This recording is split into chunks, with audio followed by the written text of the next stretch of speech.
Now let's move on to some more numbers and more geek tests. We'll talk about the processor.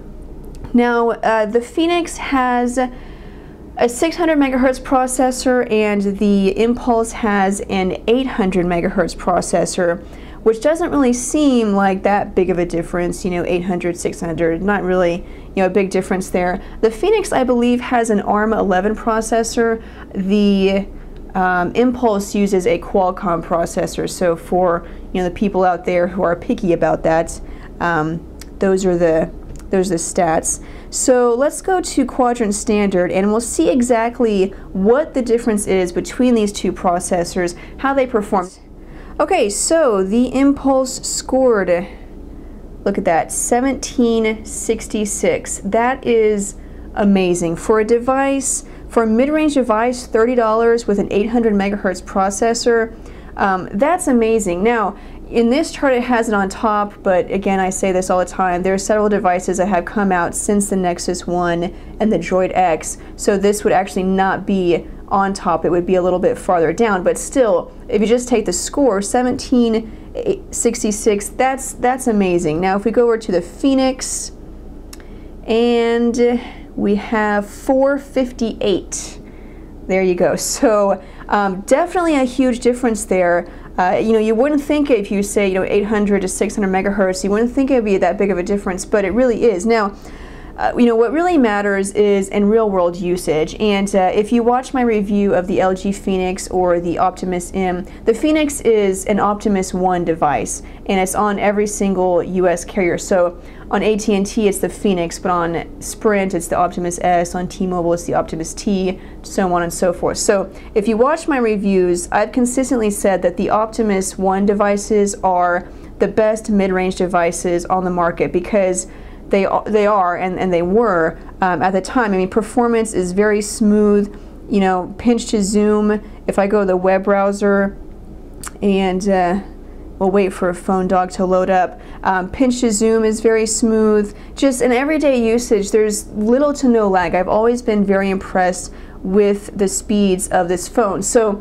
that quadrant standard score doesn't really tell the whole story because it would make you think that the phone just performs very poorly. But the reality is that this was, and probably still is, one of the best mid-range devices on the market. Now that being said, it's pretty obvious that the Impulse is going to do much better in everyday usage. Not only because it has that faster processor, not only because it scored a lot higher on the benchmark test, but also because it uses stock Android. Now, if you don't know, whenever a phone ships with a custom UI like the Phoenix does, that custom UI on top of Android that's already running, it kind of tends to slow down a device. So when you have a phone with just stock Android, no changes, no customizations, it's automatically going to be much faster. So actually, let me load up the web browser while I'm talking about this web browser. And the stock Android web browser is not the best one, but we'll use it since it's what you get out of the box. So of course we have an ad right now, so that's going to mess everything up. Can I close that? Oh my gosh, it worked. Okay, so you can see it's pretty smooth. You know, if you were to see that score and see the processor numbers, you'd think it'd probably be pathetic. But you know, we even have Flash content loaded. This is with the plugins loaded, and I can easily pinch to zoom. And it's, you know, it's a little choppy, but really it's pretty smooth. So don't let the numbers fool you. The Phoenix does a great job. That being said, the Impulse just does much better, and you'll see that whenever I do the pinch to zoom test right now. Again, we also have the plugins loaded, the Flash, so we have the advertisements, and we'll wait for this to finish loading. Okay, so let's zoom in, and you can see that's just incredibly fast. For a mid-range device, for the price that it is, the processor, that's just, that speed and how smooth that is, that's not something that you see on, that I haven't seen on, I don't think, any other mid-range Android device. That's excellent. You know, it's not perfect, obviously, as you can see. And I've had times when I'm using it just in daily use after testing it out for about a week. I had times whenever it did, you know, catch just a little bit, but to have that, that's unheard of. So overall, you know, both phones are great mid-range devices, and the processors do great on both devices, but overall, the Impulse, it's just a lot better. Now, you know, it's not perfect. You are going to get lag sometimes, but for the most part, it was great, and you know, great performance for a mid-range device. It definitely exceeded my expectations. Okay, so lastly, let's flip them over and see what we get on the back. We'll talk about the camera, we'll talk about the battery, we'll talk about memory. The Impulse has a 5-megapixel camera with a flash. This camera also has an autofocus, and it captures HD video, 720p HD video. Now the Phoenix has a 3.2 megapixel camera. It also has an autofocus, but no flash, as you can see, and then it only captures VGA quality video. So this is really a no-brainer. The 5-megapixel wins out. It just has, you know, better quality, more features, the flash, and the HD video capture. Now I do want to point out that the HD video capture on this device is atrocious. The video quality is nowhere near what HD should be, and the audio quality is pretty terrible. It's still better than what you'll get on the Phoenix, but it's just not as good as it should be. And then it's not the highest quality lens. So even though it is a 5-megapixel camera, and you're like, well, I've seen, you know, phones like the Droid Incredible with a 5-megapixel camera. It's not that good of a camera. The lens quality is not that great, but it's still better than the Phoenix. So if we go over to the gallery, and you may not be able to tell whenever I compare these pictures, but I'll just tell you basically, you know, how one is better over the other. Now, the only problem that I have had with the Impulse, and I've had this on a consistent basis, I've tried to, you know, fix it and change some settings. The Impulse, for some reason, has a problem with white balance.